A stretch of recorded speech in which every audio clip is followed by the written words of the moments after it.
Hi, everybody. I just wanted to hop on really quick to. I haven't done a video on this topic, but give an update and kind of my thoughts and a summary of what has been happening with Boeing, not so much as it pertains to their business practices and their clearly lackluster recent plane development. I might mention that a little bit just as it pertains to this story, but this is going to be a brief summary and update of the Boeing Starliner that totally isn't stranded up in space. Don't believe your lying eyes. It's just they're just figuring out some kinks and, are massively over schedule, but it's nothing to see here. It's not a big deal. So, let's check this out. First up, I'm going to read this article to you really quick. This is over in Yahoo, and both articles that I'm going to be referencing and reading from are linked down in the description of this live and will be in the description of the standalone video that I create out of this. So, title is, and this is curated from the AP. NASA says no return date yet for astronauts and troubled Boeing capsule at space station. Here it is. Here's the Starliner. Already more than a month late getting back, 2 NASA astronauts will remain at the International Space Station until engineers finish working on problems plaguing their Boeing capsule, officials said. Now, they'll probably talk about this, but they have thruster issues. That's why they had to take manual control when they were traveling to the ISS and had to manually dock, because the thrusters, if I'm understanding this correctly, are not accurately thrusting for what they're displaying. So, just as an analogy, say you were to, want to thrust at 50% power and you turn it to 50. This is a dramatic oversimplification, but just for layman's terms. Say you set it to 50. The computer tells you, I'm thrusting at 50. But what they've seemed to find, testing the same, replica thrusters on land, is that there can be a dramatic difference between what is being displayed versus what is actually happening in terms of thrust. So it's my understanding that it's not like it's the direction of it says 50, but it's actually 90, and that it's not under thrusting, it's over thrusting, which under thrusting is a problem, don't get me wrong. But I think it's less dangerous of a problem as, here, let me set it to 50 and then blasting yourself in a direction that you don't want to go, or too fast in a direction.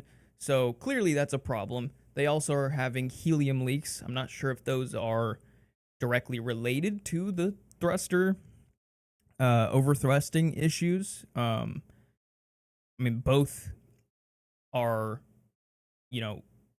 linked to the thrusters. That's the main problem, it seems, with the Starliner.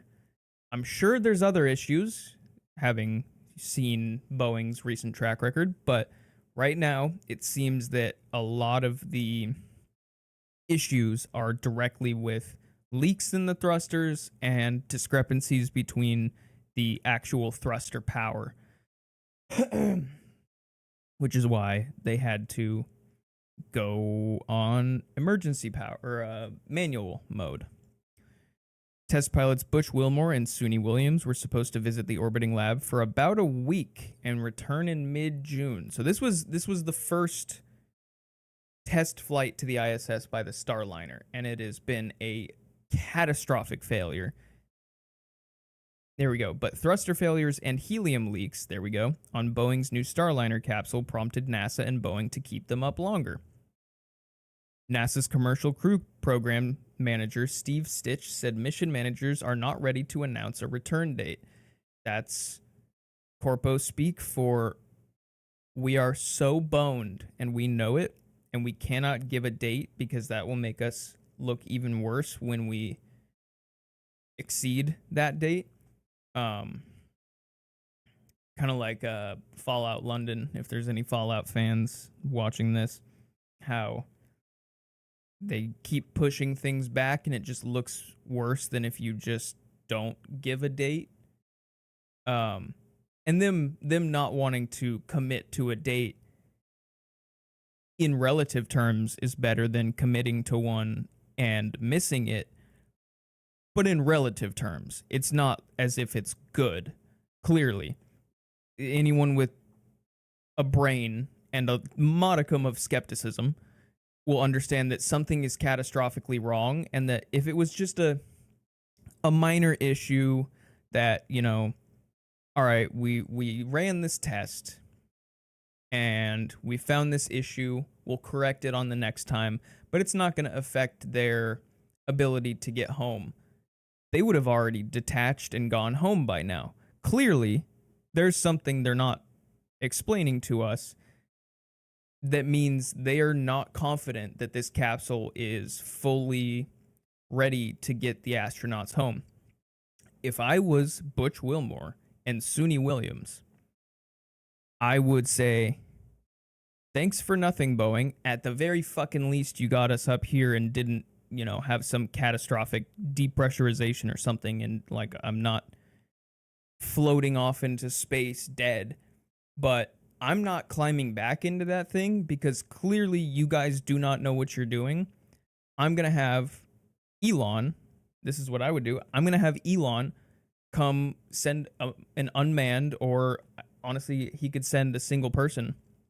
There's enough seats that they could undock the Starliner and just see, that's the problem. If the thrusters are unreliable, how do you undock it and basically send it back into the atmosphere to either burn up? I guess they could send it upside down to where the heat shielding isn't covering it. That way it's just like, fuck this thing. But I'm sure that they want to get their hands on it. So I would just tell them, you better send that thing back down unmanned. I'm not getting back into it. And screw you. I'm not getting into that death trap. You figure it out. You recover the thing. Figure out what went wrong. But I'm not going to be your guinea pig on re-entry. I'm going to go with something way more tried and true, which, like the Dragon capsule.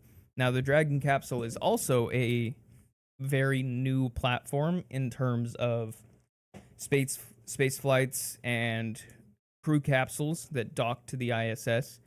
However, it's already been multiple times and has proven that it didn't have catastrophic failures from the beginning. SpaceX did their job right and provided a functioning space vehicle for the astronauts to shuttle to and from the ISS safely. Now, of course, I'm sure they found some minor things that they ironed out.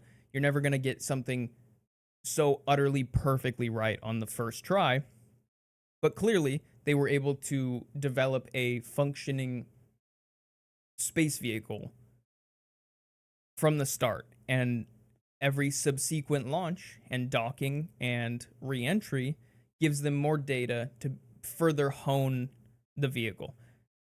Kind of like the why am I blanking on the name? The Russian capsule, is it? It's not Soyuz. Soyuz? No, what am I thinking of? Russian ISS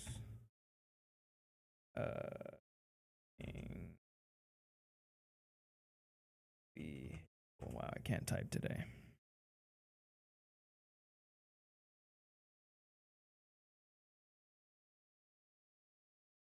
Progress. So is it Soyuz? Is it the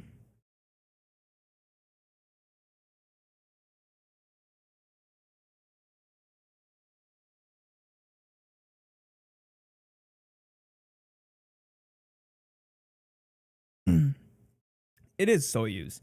Okay, so I need to not doubt myself as much. So this, if we're talking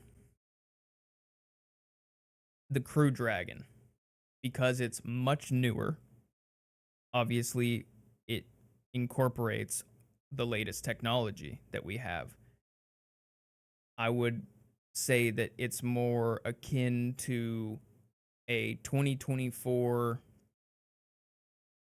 Lexus IS 350, something like that, where so far it's demonstrated reliability. And, to further this analogy, obviously, Lexus tied to Toyota, Toyota known for its legendary reliability.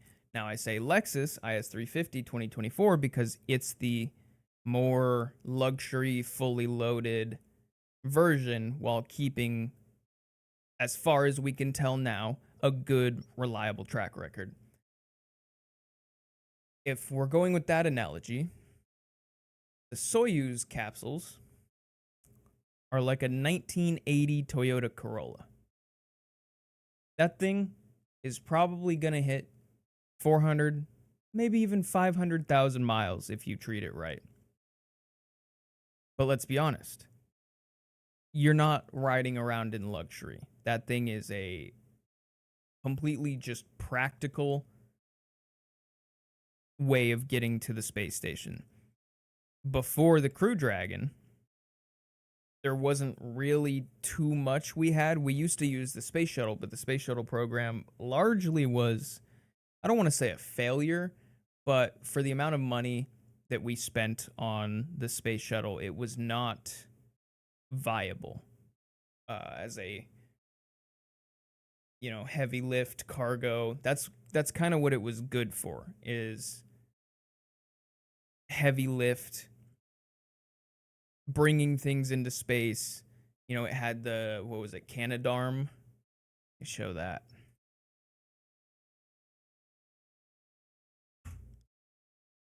Canadarm.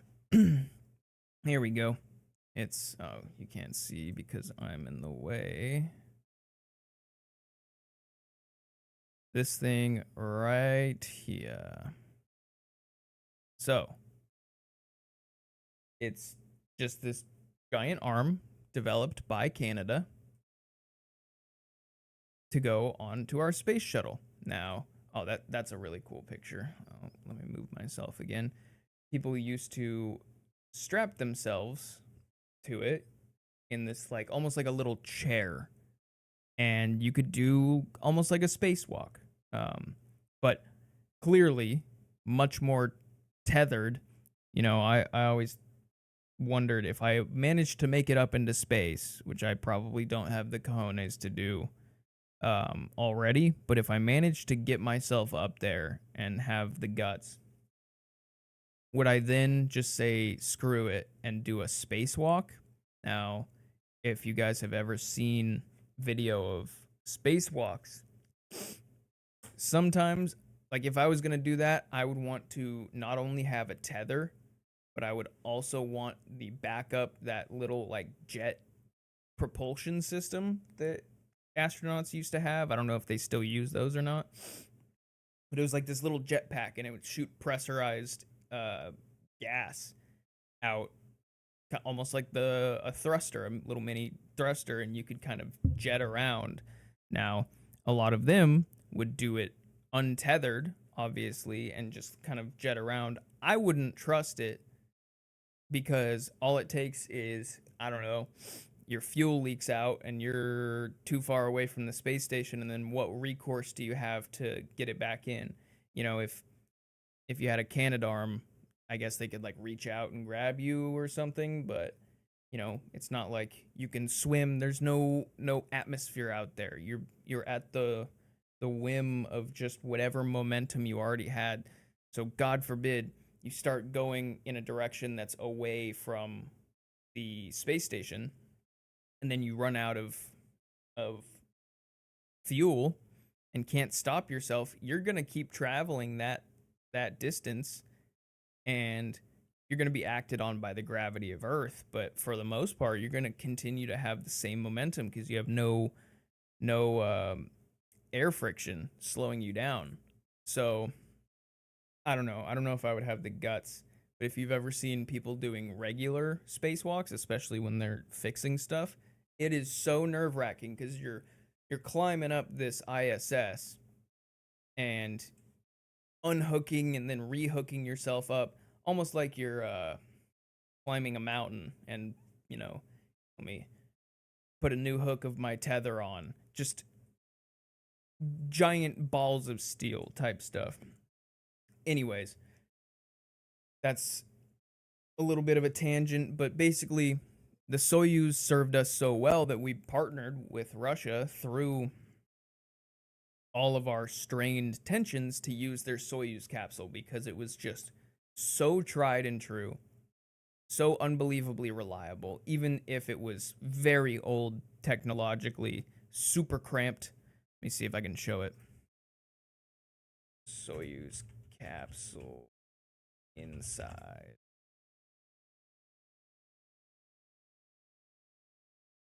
Let me see if I can blow this up. I don't know if you can see it here, but when you're in this thing, it is so unbelievably cramped. If you have claustrophobia, good fucking luck, dude. It's insane that you're strapped into this tiny, tiny little crew area. And I bet these people cannot wait to dock to the ISS because even though that's, small in terms of, I can go drive across the country here and I have all the freedom of moving around Earth. ISS is obviously tiny in comparison, but at least you can kind of float around, you can stretch your legs, and you have some modicum of regular human movement.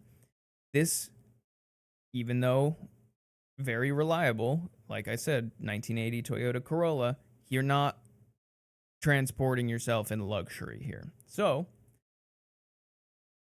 let me show you the Dragon capsule inside.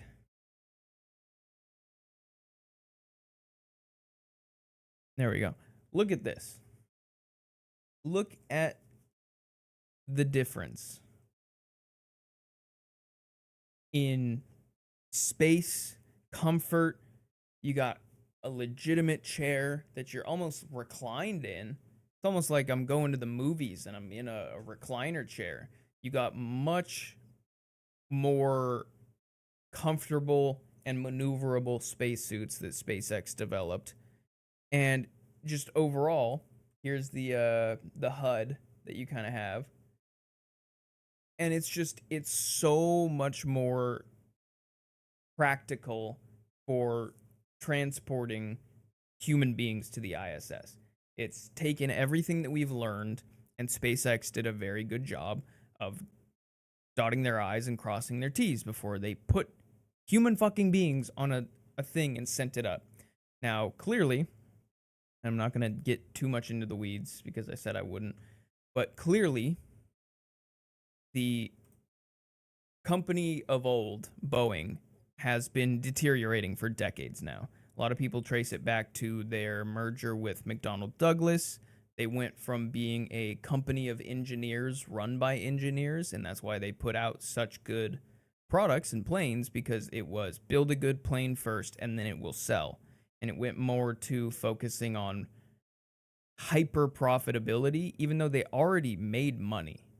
It's not like, oh, we merged with McDonnell Douglas and they took us from struggling company to actually making us profitable. They were already profitable. And this is what I was kind of talking about in another video about crony capitalism and how it's incentive to maximize profits at the expense of everything else. Now, I think in a vacuum, of course, maximizing profits, what's wrong about that? In a vacuum, nothing. And if it's not at the expense of anything else, nothing inherently. The problem is that in order to maximize profits, these companies will cut corners. And we've been learning a lot about that over the last few months, especially. But people have been kind of blowing the whistle on Boeing for a while about how they cut corners. They're not following actual federal law put out there by the FAA. There's the doors not being bolted in, maintenance not being done uh, properly and timely, which I guess that's kind of on some of the airlines, but still, a lot of these airlines are within their maintenance windows, and because it just wasn't properly built by Boeing, they're having um, issues within a brief time after buying these planes.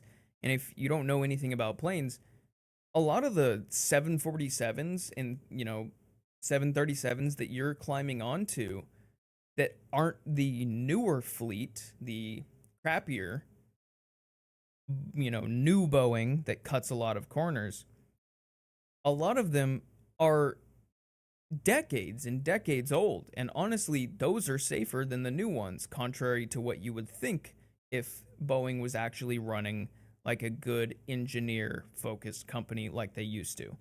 Now, I flew to Phoenix for vacation. Me and my wife went to Arizona and Utah.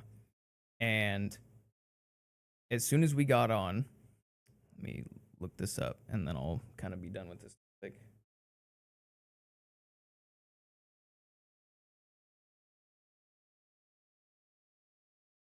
The max. So it was this. It was the Boeing 737 MAX 8. Is that what it was? It was the MAX 8. Yes. So these are some of the ones that had to be grounded after two massive and extremely fatal crashes. I think it was over 300 people total between these two crashes died because of Boeing's criminal negligence. They decided that not only were they going to cut corners, but one of the corners that they were going to cut is that instead of redesigning the whole plane for this new aircraft that they wanted to design, what they were going to do is just update certain parts of it so they didn't have to redesign the whole thing because they didn't want to spend the money on R&D, even though they would have still made lots of money if they had actually done it properly. They were going to cut corners, use parts of an existing design and try to retrofit a lot of these new design changes into it. And one of the things that they decided that they were going to put in is this new system. I'm blanking on what it was called, but in 10-second layman's terms, it tried to compensate for some of the design changes by basically when it detected what it thought was the pitch of the aircraft being too steep and where it thought it was going to cause a stall, it would override the computer, would override the pilots because it thought, oh, they might not know that they're too steep for this new aircraft. It has different design specifications, and it would pitch the aircraft down for them. Now, anyone who can problem solve sees the issue, and anyone who's dealt with technology can go, wow, I hope that there's some type of manual override that the pilots are able to execute, because we all know computers have problems. And what if it thinks that it's too steep, but the pilot knows no, for a fact, it's fine? Or God forbid, what if one of the sensors thinks that, maybe the computer is correct in that, that pitch might be way too steep, and think that you're going to stall. But what happens if the sensor is off to where, what if you're actually like completely flat and the sensor all of a sudden says, oh my God, we're basically straight up and down, we're going to stall and fall out of the sky, when in reality you're flat, and it pitches you down with basically no recourse as to how to correct. Well, that's exactly what happened.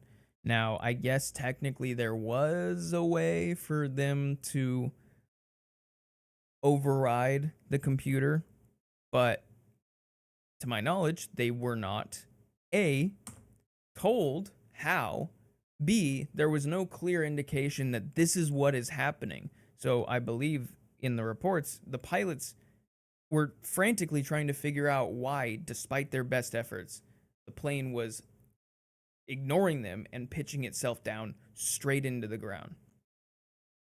Now, that's enough of a summary of, kind of the recent track record of Boeing, and I'm sure everyone has seen a lot of the stories coming out of, planes catching on fire, wheels falling off, doors falling off.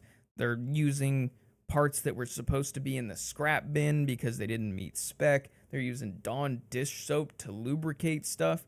The Boeing CEO being, subpoenaed before Congress and just being the most sociopathic looking person, like no remorse, turns around to the families of people who were killed by his products and just gave this complete corpo speak apology. So this company does not deserve the benefit of the doubt. In fact, they deserve quite the opposite. You should take everything that they say and assume the opposite given their recent track record.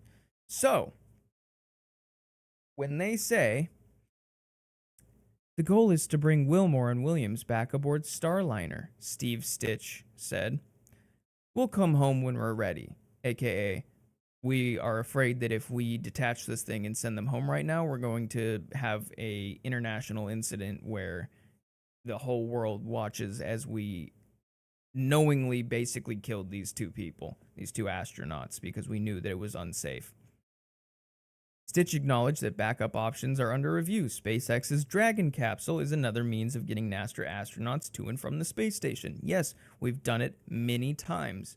It has not had any of the problems on the level of this.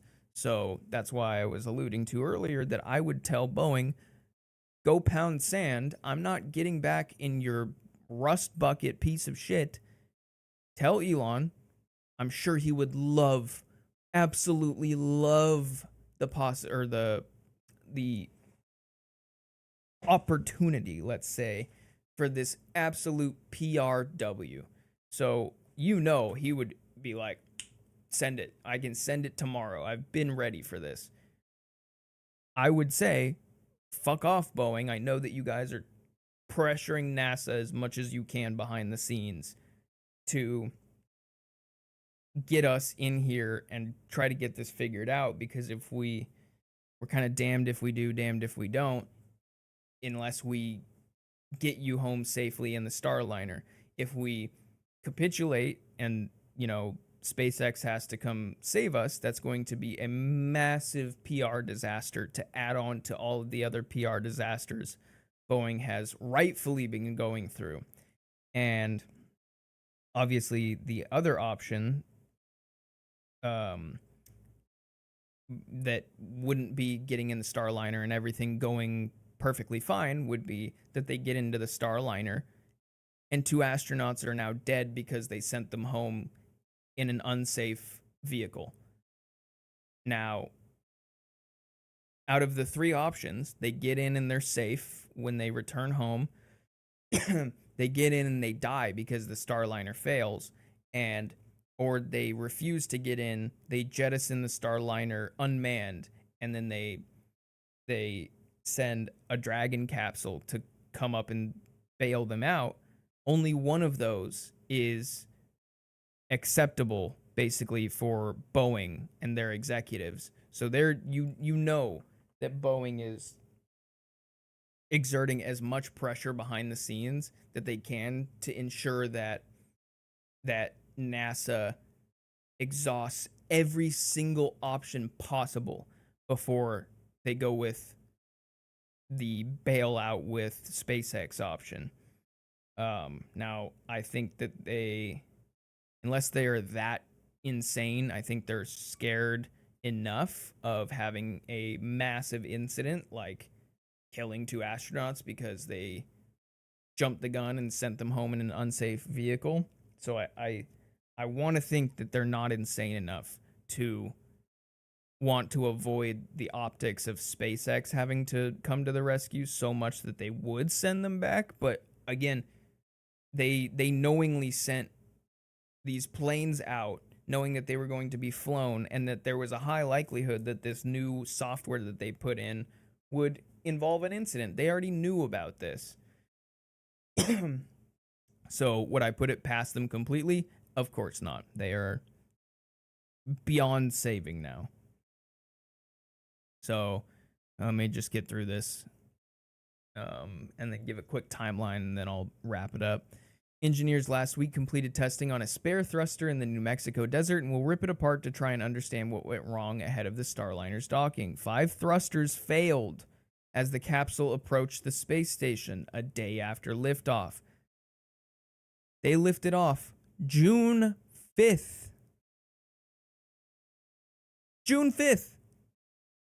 I'm recording this July 25th. They've been up there. What is it that now? 50 days? I think the maximum operating time was supposed to be 40 in like the worst case scenario. If I'm pulling those numbers out of what I seem to remember reading somewhere. So don't quote me on that, but I'm pretty sure they were only supposed to be up there for a week in their planned mission. 40 days, I think, is the supposed maximum operating time before they really should be detaching that thing and getting home. And we're here after launching on June 5th, now on July 25th, and they're still saying we don't have a definite return date. Really, really inspiring confidence over here. So, 5 thrusters failed, 4 have since been reactivated. Okay, does that necessarily mean that they're good to go, though? It appears degraded seals are to blame for the helium leaks and thruster problems, entirely separate issues, but more analysis is needed. So they are separate issues, but they both are regarding the thrusters. These thrusters are critical, clearly, when it comes to space capsules, and somehow they have entirely separate, massive issues. And this is the first time that I'm learning about the whole, it seems to be due to seals, because I get that it's rocket science, to borrow the phrase, is not exactly, easy. That's why it's rocket science. But we've known how to do this for a while now. Now, obviously, when you invent a novel design for these things, of course, you're going to have to ensure that your design works with all of the stuff that we've had to do in the past. But we've had catastrophic failures because of degraded seals before. It was called the Challenger disaster. How are we not checking this? How are we not seeing this coming? It blows my mind. The team will test fire the capsule's thrusters this weekend while docked to the space station to gather more data, said Boeing's Mark Nappy. Each of the 28 maneuvering thrusters can fit in a hand and weighs 2 pounds. The capsule is also outfitted with bigger engines for dropping out of orbit at flight's end. All of these are part of a segment that is discarded before landing, which means nothing to study for future flights. Oh, that's great. After the space shuttles retired, NASA hired private companies for astronaut rides to the space station, paying Boeing and SpaceX billions of dollars. This was Boeing's first test flight with a crew on board. The initial demo in 2019, flying empty, never made it to the space station because of bad software. Oh, that's awesome. And Boeing repeated the test in 2022. More issues later cropped up. SpaceX has been ferrying astronauts since 2020. SpaceX's Falcon 9 rockets have been grounded for the past 2 weeks because of an upper stage failure on a satellite delivery mission. Yeah, they were launching more of their Starlink, and there was an upper stage failure. Um, and they're grounding just out of an abundance of caution to figure out why that there was a failure. But don't don't take the whole SpaceX is grounded as if they're somehow on the same level. Boeing is a cacophony of failures in basically every venture that they take on now, because they're operating as this, you know, super corporate company versus the engineer focused company that they used to be. Whereas SpaceX has clearly been massively successful, and now they had one failure out of dozens, maybe even hundreds of launches in the past few years, and they want to figure out why. And I'm sure they want to uphold their massively reliable track record. So, unless it starts happening widespread on the Falcon 9, I wouldn't exactly go and say that, oh, Elon's, having a lot of issues too. It was one failure. Wait and see if all of a sudden it starts happening. But clearly, the track record for SpaceX has been great. They land their fucking rocket boosters, for God's sakes. Now, I thought this was funny. Here we go from June 29th, which was already approaching weeks after they were supposed to be home, and this is coming up on a month since this was written. What's going on with Starliner spacecraft? Boeing, NASA insist astronauts are not stranded.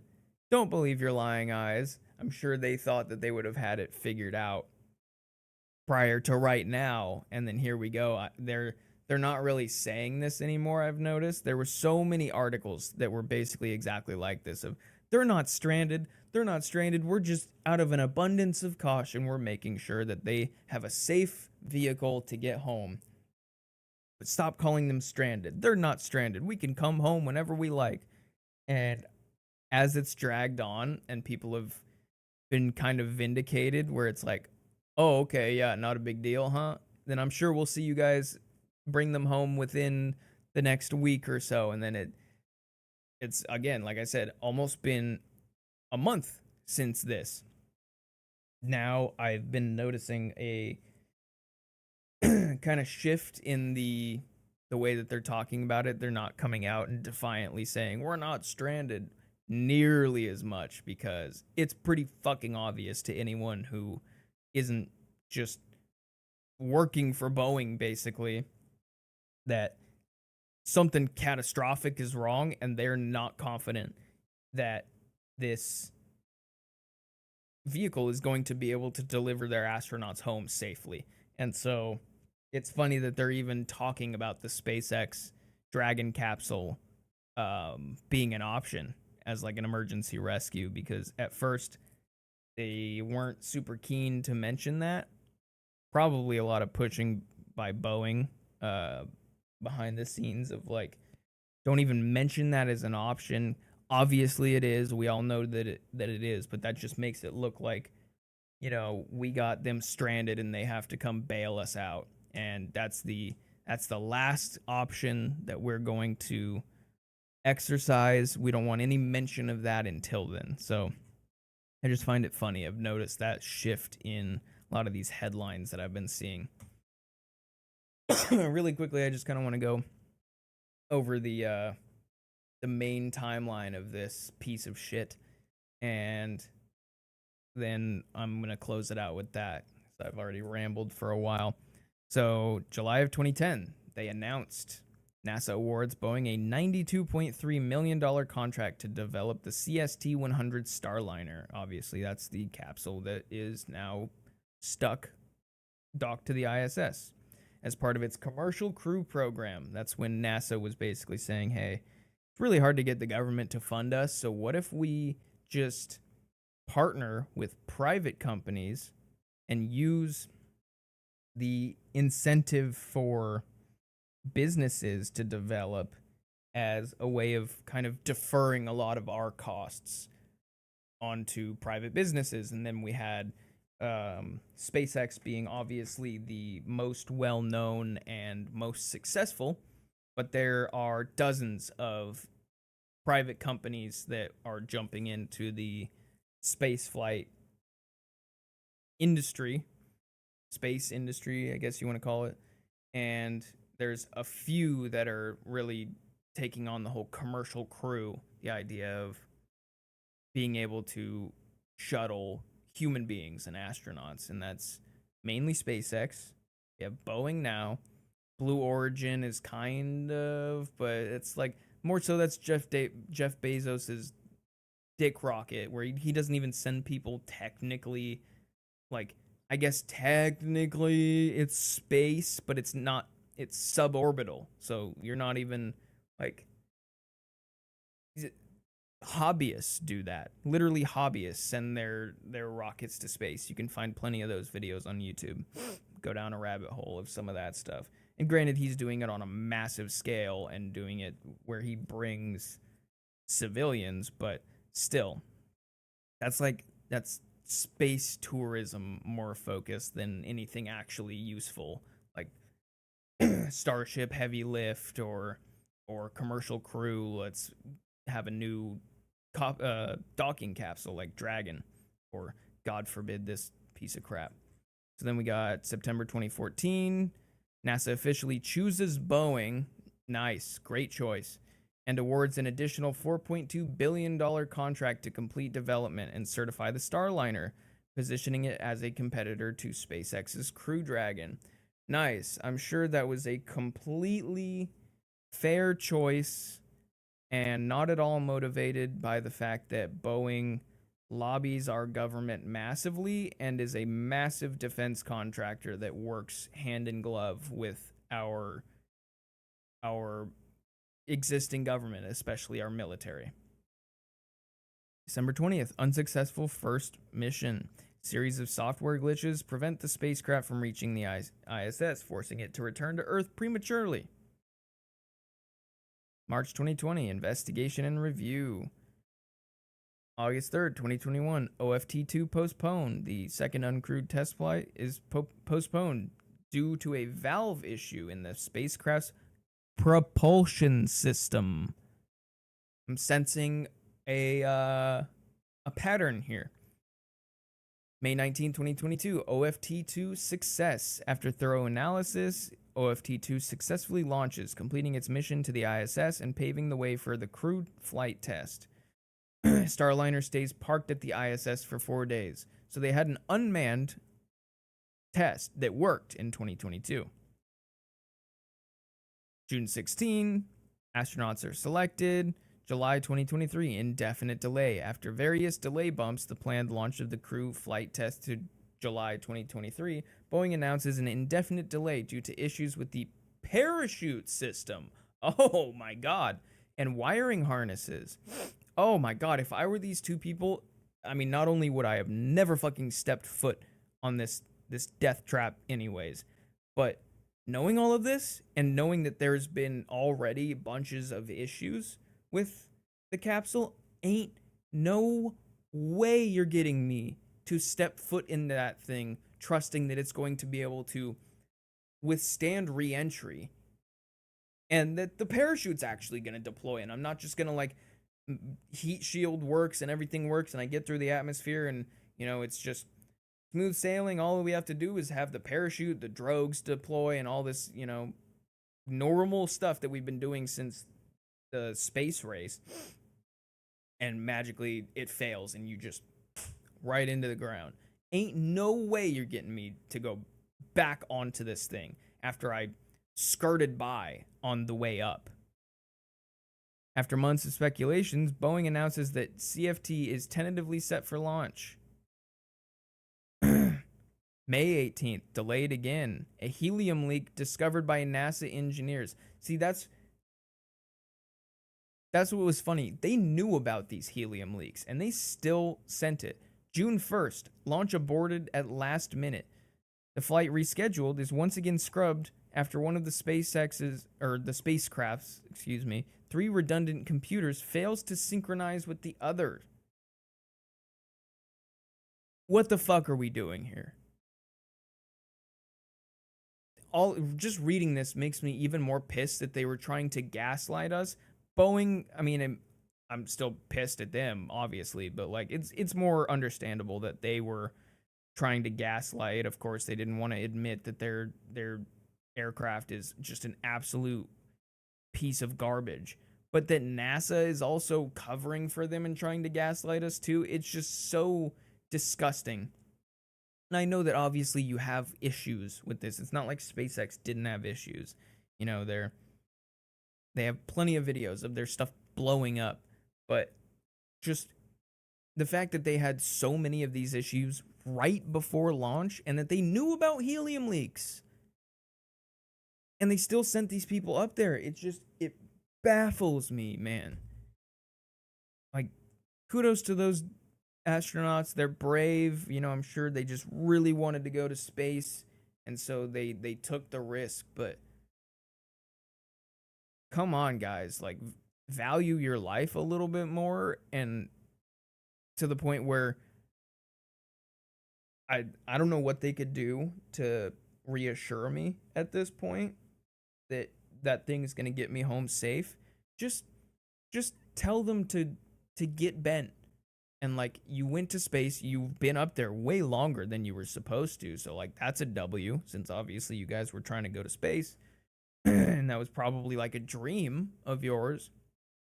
You've gotten like, what are we at? Like 6 times the amount of planned time you were supposed to be up there, if not more. Take the W, call Elon and say, come bail me out of Boeing's mess. Take this PRW. I'm sure he would have a Dragon capsule ready within like a day. Maybe not that quickly, but like, I'm sure he would spin up. Like, he's probably been waiting for this. NASA's probably even contacted him behind the scenes, and like, he sees the news, he's ready. I would call him and just say, bail me out of their bullshit. June 5th, successful launch with some problems. Lifts off on the Atlas V on its third launch attempt, with the crew initially expecting to spend around 8 days before returning on June 14th. So we are now a month and 11 days past what they were supposed to be up there. June 14th, return date pushed.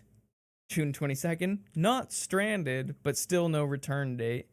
June 26th, that I remember them saying this. They're confident in using the Starliner. Don't cover for this shitty company. They're terrible.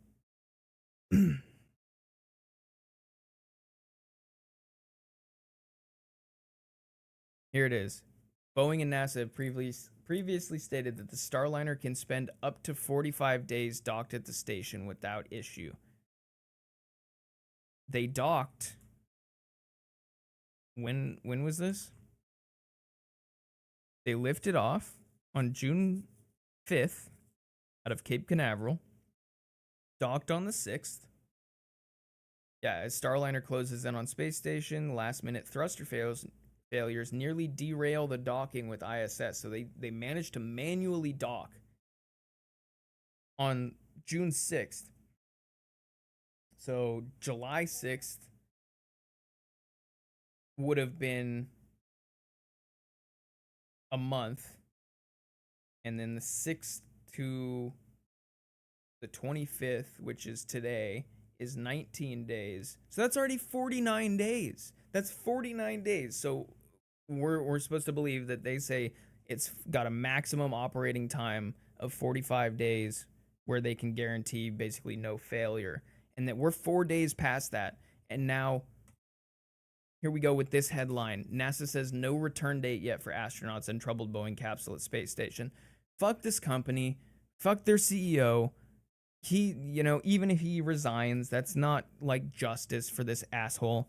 He's just gonna golden parachute somewhere else. He's gonna get a massive bonus for stepping down because he took the heat, but he maximized profits for his shareholders, which is all they actually care about. And because he was the fall guy, he's going to get a massive care package out of it. Probably go to another company, run that the same way. And there's going to be no actual justice. Boeing isn't going to face criminal charges. And now we got 2 astronauts stranded.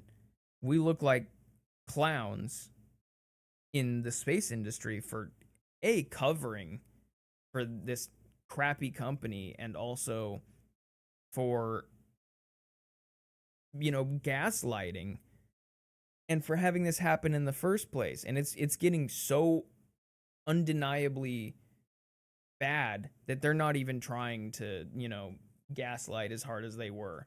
So it's unbelievable to me.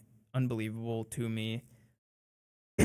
I knew I was going to talk longer than I expected because this gets me heated, and I also love space, and I don't want this shit company, which is jeopardizing regular travel, terrestrial travel, also to jeopardize the image of NASA and space travel, which interests me greatly and I think is an awesome use of our resources, because they can't get their shit together. I hope these astronauts tell them to go fuck themselves. They get on a SpaceX capsule and they get home safely. Obviously, I want them home safe. Just wish the best for them.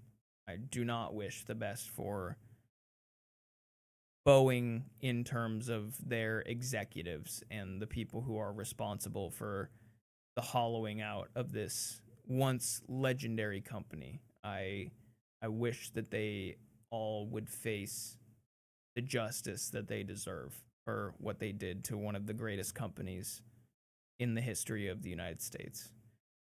So that's my summary, my thoughts, my update on the whole Boeing Starliner, we're not stranded story. It's just sad, man.